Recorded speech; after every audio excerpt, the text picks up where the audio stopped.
An important consideration by all pilots operating any size of aircraft is wake turbulence, which is simply the disturbance or vortex in the air left by a passing aeroplane. This air vortex can be very violent and can abruptly and violently disturb the aircraft's flight path. Fortunately, however, wake turbulence dissipates with time and distance from the aircraft. Nonetheless, longitudinal separation between aircraft is important. A minimum safety distances must be applied by air traffic control units to arriving and departing aircraft, so that this hazard can be avoided. Since the severity of wake turbulence is a factor of mass, ICAO grouped all aircraft by type and devised 3 wake turbulence categories, according to the maximum certified takeoff mass of the aircraft concerned. The categories are illustrated here. Heavy, aircraft of 136,000 kilograms or more. Medium, aircraft of less than 136,000 kilograms, but more than 7,000 kilograms. And light, aircraft of 7,000 kilograms or less. And more than 7,000 kilograms or more than 136,000 kilograms or more than 136,000 kilograms. Separation minima is applied to aircraft under the following circumstances. When 2 aircraft are using the same runway, either for takeoff or landing. Whenever a following aircraft is at the same height as or less than 1,000 feet below the leading aircraft. Wake turbulence separation can either be based upon time, procedural separation, or distance when the aircraft is under direct radar control. However, most of this lesson would detail the procedural separation and not the radar control separation. But brief mention of radar separation will be made when appropriate. The approach to land is a particularly important phase of flight. So we will now discuss the wake turbulence separation minima that will be applied to arriving aircraft. Remember, there are 2 types of wake turbulence separation. One procedural being non-radar and based on time, and one based on the aircraft being under radar control and thus based on distance. For non-radar separation, medium category aircraft, following a heavy category aircraft, must maintain 2-minute separation minima. Light category aircraft, following a medium or heavy category aircraft, must maintain 3-minute separation minima. Under radar separation, the following distances apply. For a heavy aircraft, behind a heavy aircraft, the separation is to be 4 nautical miles. For a medium aircraft, behind a heavy aircraft, the separation is to be 5 nautical miles. For a light aircraft, behind a heavy aircraft, the separation is to be 6 nautical miles.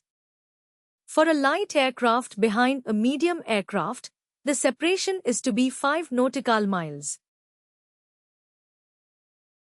Here are the tables of the radar and non-radar separation information to help your understanding.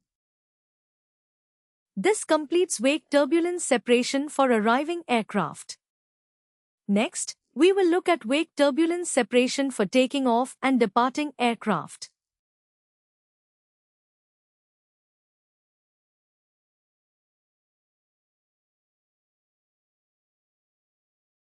Wake turbulence separation on departure is the minimum time for when the leading aircraft becomes airborne to the time when the following aircraft becomes airborne.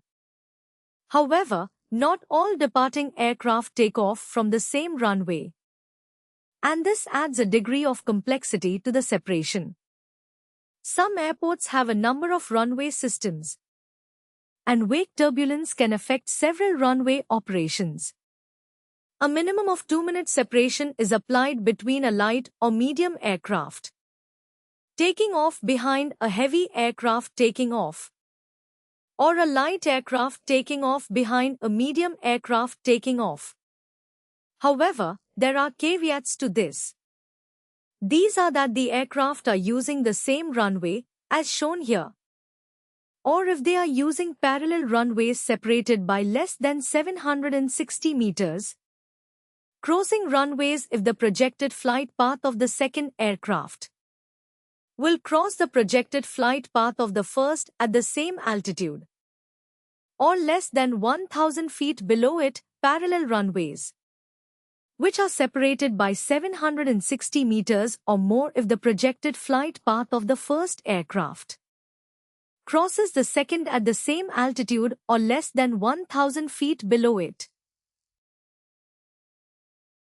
As with the takeoff from an intermediary point, the separation minima changes on runways with displaced thresholds. Displaced thresholds basically mean that the start of the landings are not at the very beginning of the runway, but are displaced further along the runway length, as you can see here. There are two important parts of separation with displaced thresholds. The first relates to separation between aircraft taking off after another aircraft landing.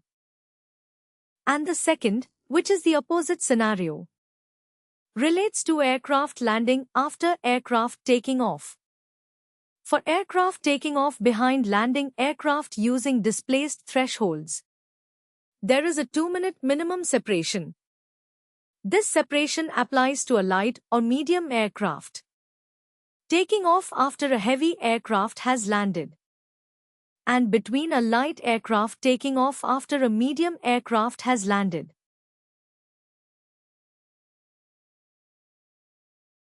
For aircraft landing behind another aircraft taking off using displaced thresholds, there is similarly a 2-minute minimum separation between a light or medium aircraft landing after a heavy aircraft has taken off and their projected paths cross. This separation also applies to a light aircraft landing after a medium aircraft has taken off.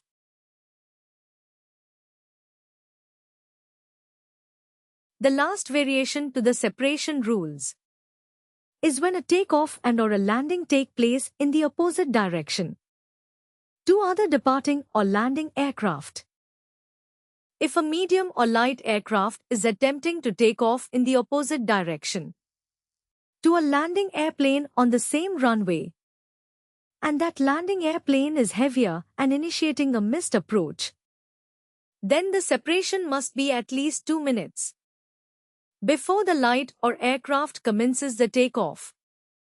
Similarly, when a light or aircraft is trying to land in the opposite direction to a heavier landing aircraft on the same runway, or even a parallel opposite direction runway less than 760 meters apart, and the heavier landing aircraft executes a missed approach, the 2-minute separation minima must be applied before the light aircraft lands.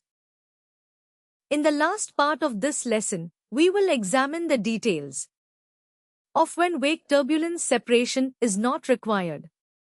The air traffic control unit concerned should not be required to apply wake turbulence separation for any the airfar arriving aircraft following a heavy or medium aircraft on the same runway. However, the air traffic control unit should issue a caution of possible wake turbulence.